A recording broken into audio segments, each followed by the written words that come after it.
Mais ce qui a de la valeur, c'est ce qui est fait dans le secret devant lui, dans la prière. Chercher Dieu pour ce qu'il est, parce qu'il est notre Père. Et je m'arrête avec ce petit témoignage où on va prier le Seigneur.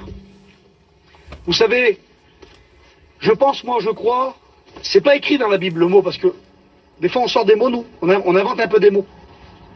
Alors on dit, de toute façon c'est une chose qui est vraie, on dit il y aura des surprises dans le ciel. Bon, c'est vrai ça, on sera surpris sûrement dans le ciel, il n'y a aucun problème. Mais le mot surprise, il n'est pas écrit dans la Bible.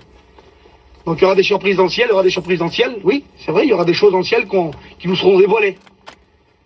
Mais mes frères et sœurs, je vais vous dire quelque chose, il y aura des gens, des personnes, des chrétiens, des fois qu'on n'a pas cru. Mais c'est pas possible. Et dans le ciel, la place qu'ils auront dans le ciel, à cause qu'ils ont servi Dieu, de tout leur cœur. Et puis, je l'explique souvent ce témoignage, et je le réexplique ce matin parce que c'est un témoignage qui est vrai. Jonathan Hida, il l'a connu aussi, cette sœur. Il y a une sœur que ma mère a connue, elle s'appelait sœur Marceline, c'était une noire, c'était une antillaise. Je sais pas si elle était de la Guadeloupe ou de la Martinique, je me rappelle plus. Elle était toute petite, elle faisait 1,50 m. Mais cette femme-là, elle venait nous visiter. Quand il y avait des malades chez nous, elle venait dans les hôpitaux. Comme il y avait des morts, des fois elle venait veiller. Elle a toujours venu chez nous, cette gadji-là. Vous savez, c'était quoi son travail? Elle prenait des petits feuillets, elle allait dans les maisons de retraite, amener des petits feuillets aux gadgets qui étaient là en train de mourir, elle allait dans les hôpitaux. Elle le disait à personne, mais elle le faisait. Elle a perdu son mari, elle avait 22 ans ou 23 ans. Très jeune, elle a perdu son mari. Vous savez ce qu'elle a fait? Elle a consacré sa vie à Dieu. Elle a vendu son terrain, elle avait un terrain à Gagny, à côté de Chelles. Elle a vendu son terrain à l'époque. Et elle a vendu le terrain, elle a donné à l'époque c'était 30 ou 40 millions. Elle a donné à l'église, pour faire monter l'église des gadgets là-bas, les assemblées de Dieu. Et elle s'est mise, elle, dans un petit appartement à Chelles, au 8e étage, rue Gambetta à Chelles. Elle a livré sa vie à Jésus. Et je me rappelle une fois, j'avais été vers elle avec ma mère. Pour vous dire qu'est-ce que c'est une femme de prière, une femme pieuse. Et c'est ce que Dieu nous demande, d'être pieux. S'exercer à la piété. Parce que Dieu sait qui c'est qui est charnel et qui c'est qui ne l'est pas. Et puis, comme je suis rentré dans la pièce avec ma mère, dans l'appartement, pour la voir, elle était malade, c'était la fin de sa vie. Et puis j'avais été pour y faire l'onction d'huile. Et comme je suis rentré, frères et sœurs, comme je suis rentré dans l'appartement de cette gadji-là, c'était une toute petite appartement, il n'y avait vraiment rien. Il y avait deux chaises, on aurait dit une cellule de prison. Il y avait 2 chaises, une petite cuisine, une petite chambre, vraiment tout simple. Dans une cité, c'était. Et puis, comme je suis approché d'elle, elle était contente que j'étais venu la voir. Elle a dit, Norton, tu peux me faire l'onction d'huile? Elle dit, tu vas me dire un texte de la parole? Elle dit, parce que je tombe un peu aveugle. Elle dit, je vois plus clair. Ben, je dis, oui. Je dis, elle est où ta Bible?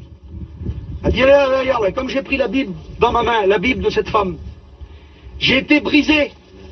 Elle était usée, la Bible. Les pages, ils étaient usées. Ils étaient usés, les pages étaient déchirées tellement qu'elle avait lu la Bible. Je regardais, je voyais que les pages avaient été mouillées par les larmes. Il y avait des textes, on aurait dit la Bible d'un serviteur de Dieu. Et puis comme je lui ai lu la parole, j'ai lu 2 textes. J'ai lu un texte de l'Apocalypse chapitre 1, qui dit « Heureux celui qui lit, heureux celui qui entend, et heureux celui qui garde les paroles de la prophétie. » Et j'ai lu aussi le psaume 23, « L'Éternel est mon berger. » J'ai lu ces 2 textes-là. Et comme j'y ai lu, elle a pleuré, Jonathan. Elle a pleuré, vous savez ce qu'elle a dit? Elle a dit, avec l'accent entier, que c'est bon ta parole, Seigneur. Et comme elle a dit ça, j'ai pleuré, je dis ça, c'est pas possible. Et elle pleurait des grandes larmes. Que c'est bon ta parole, Seigneur, que c'est bon ta parole. Et puis quelques temps après, elle est décédée. Écoutez bien, elle est décédée, cette femme, elle est partie près du Seigneur à l'âge de 80 ans. Et puis, quelques mois après qu'elle est morte, ma mère avait un enterrement. J'ai fait un songe, et je vous l'explique, pour vous montrer qu'est-ce que c'est que la puissance de la prière et la puissance de quelqu'un qui sait se tenir à genoux pour les âmes. J'ai fait un songe, et dans ce songe, j'étais avec ma femme, et je dis, Fallon, viens, on va aller voir la fille de sœur Marceline, là-bas, rue Gambetta. Et dans le songe, je savais que cette sœur était partie, qu'elle était morte. Et puis je rentrais dans son appartement, comme ça, je voyais sa fille dans le rêve. Et quand je rentrais dans l'appartement, je la reconnaissais, cet appartement, parce que j'y avais été plein de fois. Et là, je rentre dans l'appartement, elle était plus là, bien sûr, parce que je savais dans le rêve qu'elle était morte, qu'elle était décédée déjà, depuis quelques mois. Et là, je vois de sa fille, je dis, ça va? Je dis, ta mère, c'était une femme de Dieu, hein. Elle dit, oui, je sais. Elle dit, viens, elle dit, on va boire un thé. Elle dit, viens. Elle dit, je vais faire passer au salon, dans le songe. Mais il n'y avait pas de salon dans la chambre, là. Mais j'ai dit, où? Quel salon? Elle dit, t'as rien vu, toi? Non, elle me dit, t'as rien vu du tout. Elle dit, viens voir, je vais te faire quelque chose. Et là, il y avait une toute petite porte. Et quand j'ouvrais la petite porte, derrière cette porte, vous savez ce qu'il y avait derrière? Il y avait une salle de noces, où on pouvait asseoir minimum 600-700 personnes. C'était immense, immense, immense comme le terrain, c'est 2-3 fois le terrain, là. Avec des tables rondes. Sur ces tables, il y avait des gros bouquets de fleurs comme ça, avec tous des verres, avec tous des tables préparées pour un grand repas. Mais il y avait personne encore. On pouvait asseoir, je vous dis, 600-700 personnes. Et là, il y avait, de droit, je voyais une église avec la croix comme ça. Et là, le Saint-Esprit m'a parlé. Il m'a dit, toi, cette petite porte, tu savais pas que cette femme-là, elle avait une salle comme ça vers elle?